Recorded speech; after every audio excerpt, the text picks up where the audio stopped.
ஹரே கிருஷ்ணா. தெய்வ திரு ஆச பக்திவேதாந்த சுவாமி ஸ்ரீல பிரபுபாதர் விரிவான பொருள் உரைகளுடன் அள்ளிய ஸ்ரீமத் பாகவதம் காண்டம் 3 பகுதி 1 பராமரிப்பு அத்தியாயம் 2 பகவான் ஸ்ரீ கிருஷ்ணரின் நினைவு பதம் 9 இங்கிதஜ்ஞா புரு பிரௌடா ஏகாராமஸ்ச சாத்வதா சாத்வதாம் ரிஷபம் சர்வே பூதாவாசம் அமம்சத. மொழிபெயர்ப்பு: யது வம்சத்தினர் அனுபவம் உள்ள பக்தர்களாகவும் உணர்வற்ற விஞ்ஞானத்தில் நிபுணர்களாகவும் இருந்தனர். இதற்கும் மேலாக பகவானின் எல்லா வகையான பொழுதுபோக்குகளிலும் அவருடனேயே எப்பொழுதும் இருந்தனர்.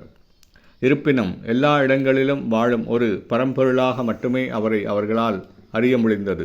பொருளுரை: யாதவர்கள் அனைவரும் நன்கு கற்றவர்களாகவும் மருத்துவ கல்வியில் கைதேர்ந்தவர்களாகவும் இருந்த அனுபவமுள்ள பக்தர்கள் ஆவர். அனைத்திற்கும் மேலாக பகவானின் எல்லா வகையான பொழுதுபோக்குகளிலும் அவர்கள் அவருடனேயே இருந்தனர். இருப்பினும் அந்த ஒரு பிரம்மனை எங்கும் பரவி உள்ளவராக மட்டுமே அவர்களால் அறிய முடிந்தது. புலமையினாலோ அல்லது மனோபாவத்தினாலோ பரமபுருஷரை அல்லது பரமாத்மாவை அறிய முடியாது என்று வேதங்கள் கூறுகின்றன. பகவானின் அருளை பெற்றவர்களால் மட்டுமே அவரை அறிய முடியும்.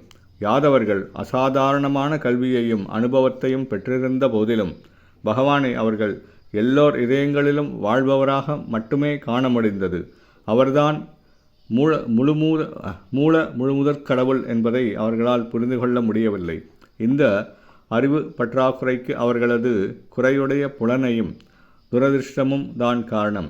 ஆனால் பிருந்தாவனத்திலோ பகவான் பரமாத்மாவாக கூட அறியப்படவில்லை. ஏனெனில் பிருந்தாவனவாசிகள் பகவானின் களப்பற்ற தூய பக்தர்களாக இருந்ததால் அவரை தங்களது அன்பிற்குரிய பொருளாக மட்டுமே அவர்களால் நினைக்க முடிந்தது. அவர்தான் பரமபுருஷர் என்பதை அவர்கள் அறிந்திருக்கவில்லை. துவாரகவாசிகளான யாதவர்களால் பகவான் ஸ்ரீ கிருஷ்ணரை வாசுதேவனாக அல்லது எங்கும் பரவியுள்ள பரமாத்மாவாக மட்டுமே அறிய முடிந்தது. ஆனால் அவர்தான் பரமபுருஷர் என்பதை அவர்கள் அறிந்திருக்கவில்லை. வேத வல்லுநர்களான அவர்கள் பின்வரும் வேத மந்திரங்களை சரியென்று நிரூபித்து காட்டியுள்ளனர்.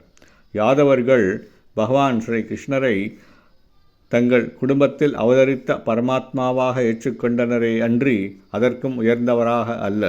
ஹரே கிருஷ்ணா.